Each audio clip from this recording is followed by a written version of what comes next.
Topic उसमें हम पढ़ रहे हैं सैचुरेटेड और अनसैचुरेटेड हाइड्रोकार्बन्स।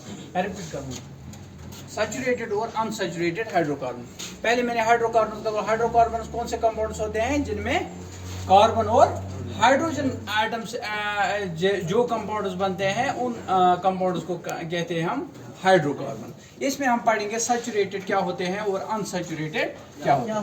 सैचुरेटेड हाइड्रोकार्बन्स वो हाइड्रोकार्बन्स होते हैं, वो कंपाउंड्स ऑफ कार्बन होते हैं जो किस बॉन्ड से बनते हैं, सिंगल बॉन्ड से। किससे? It consists of a single bond between carbon atoms. जो बॉन्ड्स सिंगल बॉन्ड, सिर्फ याद रखना है कि जो कंपाउंड सिंगल बॉन्ड से बनते हैं बिटवीन कार्बन एटम्स, जो सिंगल बॉन्ड हो उनको हम कहते हैं। लेकिन बॉन्ड किन के दरमियान होना चाहिए? Between carbon atoms. याद रखा? बिटवीन कार्बन एटम्स उनको कहते हैं सैचुरेटेड। और जिन कंपाउंड्स में डबल और ट्रिपल बॉन्ड हो, जब डबल और ट्रिपल बॉन्ड हो कार्बन और कार्बन एटम्स के दरमियान, उन कंपाउंड्स को कहते हैं हम अनसैचुरेटेड हाइड्रोकार्बन। और इसका एक दो पॉइंट और देते हैं। ये जो सैचुरेटेड हाइड्रोकार्बन होता है, इसमें ऑलरेडी जो कार्बन एटम होता है उसने ऑलरेडी बॉन्ड बनाया होता है हाइड्रोजन से, सिंगल बॉन्ड करके। ठीक है, इसमें ऑलरेडी सिंगल बॉन्ड से इसकी वैलेंसी ऑलरेडी फिल हो गई होती है, तो इसमें रिएक्शन करने की अब बहुत कम चांसेस होते हैं और इसलिए हम इसको कहते हैं लेस रिएक्टिव। जैसे हम मीथेन का एग्जांपल हमने लिया, यहाँ पे हाइड्रोजन, यहाँ पे हाइड्रोजन, यहाँ पे हाइड्रोजन, सिंगल बॉन्ड से चारों हाइड्रोजन इसके जुड़े हुए हैं। अब और कोई बॉन्ड नहीं बन सकता है इसका।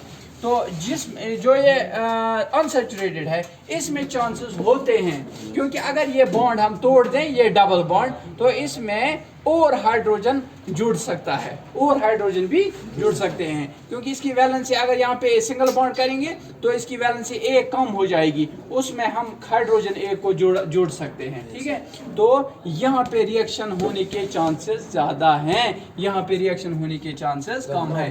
सैचुरेटेड में कम चांसेस है रिएक्शन होने के, अनसैचुरेटेड इसीलिए तो इसको नाम पड़ा है ना अनसैचुरेटेड। सैचुरेटेड ये ऑलरेडी फिल अप गोमुत, इट इज ऑलरेडी, ये छ ऑलरेडी बुक गुमुत। ये जो अनसैचुरेटेड है इसमें चांसेस होते हैं और रिएक्शन करने के। और इसमें और एक पॉइंट मैंने लिखा है, it burns with blue flame और it burns with a sooty flame. तो ये हो गया हमारा सैचुरेटेड और अनसैचुरेटेड हाइड्रोकार्बन में डिफरेंस भी। अगर अलग से भी आ गया कि व्हाट आर अनसैचुरेटेड, तो वो भी आप लिख सकते हो, व्हाट आर अनसैचुरेटेड वो भी लिख सकते हो। और अगर इस तरह से आ गया डिफरेंस तो इस तरह भी लिख सकते हो। अगर क्वेश्चन के बीच आ गया, ऐसे आ गया question what are hydrocarbons and difference between saturated and, तो वैसे भी लिख सकते हो।